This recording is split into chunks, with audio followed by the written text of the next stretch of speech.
All right, welcome back. Today, we're going to unpack a huge buzzword you hear all the time in crypto and Web3, and that's decentralization. I know, it sounds super complex, but it's actually this really powerful idea that's, well, kind of reshaping our entire digital world. So let's break down what it really means. So let me ask you this. What if no one was in charge? Seriously, imagine a system with no single boss, no CEO, no central command center. What if, instead of just one person or one company holding all the keys to the kingdom, everyone involved got a say? That's the wild, fascinating question at the very heart of everything we're about to get into. And that question, it leads us perfectly into our first big idea here, a massive shift in control. I mean, we are talking about completely rethinking the way we build and manage, well, everything. It's all about moving power from that single central point and spreading it out across the entire network.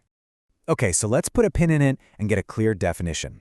When you boil it all down, decentralization is just this. It's a shift in control away from a single, central authority, like a bank or the government or a huge tech company, and over to a distributed network of tons and tons of participants.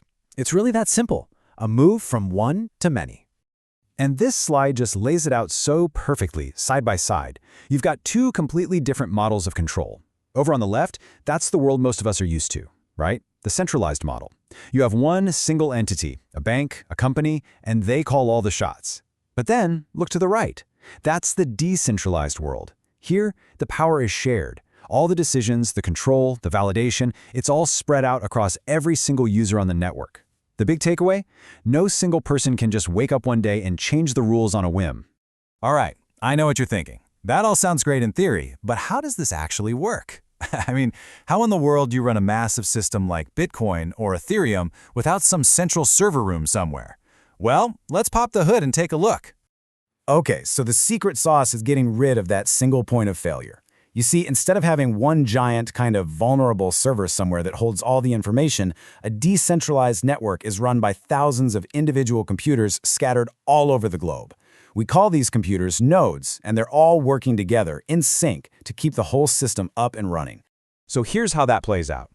Let's say you want to make a transaction. Step 1, your request gets broadcast out to everyone on the network. Then, step 2, all those nodes, the thousands of computers we just mentioned, they all get to work checking to make sure your transaction is legit. And once enough of them give it the thumbs up, bam! Step 3, it's added to this permanent shared ledger that anyone can look at. It's kind of like having thousands of accountants all checking the math at the exact same time. Pretty hard to cheat a system like that. Now, what's really interesting is that decentralization isn't just one single thing. It's not that simple. We can actually look at it from a few different but totally connected angles. So let's break that down. First, you've got architectural decentralization. That's the physical stuff we've been talking about, right? The system is made up of tons of different computers. Then you have political decentralization. This is all about governance, making sure control is shared so there's no single ruler calling the shots. And finally, there's logical decentralization. This just means that even though it's made of many parts, the system acts as one thing and follows one common set of rules for everybody. Okay, so we've covered the what and the how. But that brings us to the most important question of all. So what? Why does any of this actually matter? What's the real benefit of building things this way? Well, the core strengths are pretty huge when you think about it. First off, you get way stronger security. Because control is spread out, there's no single target for an attacker to hit. You also get better data consistency, since everyone has a copy of the same shared ledger. And because the whole network runs on thousands of computers, you get way fewer system failures. If one computer goes down, who cares? The network keeps going. And maybe the biggest one of all, it's incredibly resistant to censorship. And let's really dig into that last point, because it's crucial. What resistance to censorship really means for you is this. Your data and your assets are controlled by the network's rules, by code, not by the whims of a single company. A bank can freeze your account. A platform can change its terms of service overnight. In a truly decentralized system, no single entity can block your transactions or just take away your assets. You are in control. So you see, this whole concept isn't just some technical curiosity for nerds. No way. It's the actual foundation that a whole new wave of innovation is being built on. So let's talk about how this is actually building the future.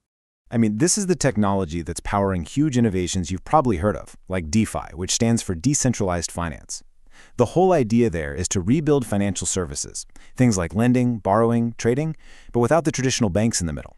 And it's also the engine behind all sorts of peer-to-peer, or P2P systems, where people can connect and transact directly with each other, no middleman taking a cut. And the ultimate vision here, the big goal, it's pretty inspiring. It's all about, and I'm quoting here, creating a more open, fair, and borderless financial ecosystem. Just imagine that.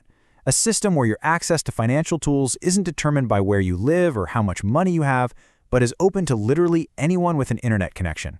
Which really leaves us with one big provocative question to chew on. Is this the future of finance? By moving all that power from the center and spreading it across the network, are we literally watching the birth of a whole new financial system? Only time will tell for sure. But one thing is clear, the shift has absolutely begun. Thanks so much for joining me.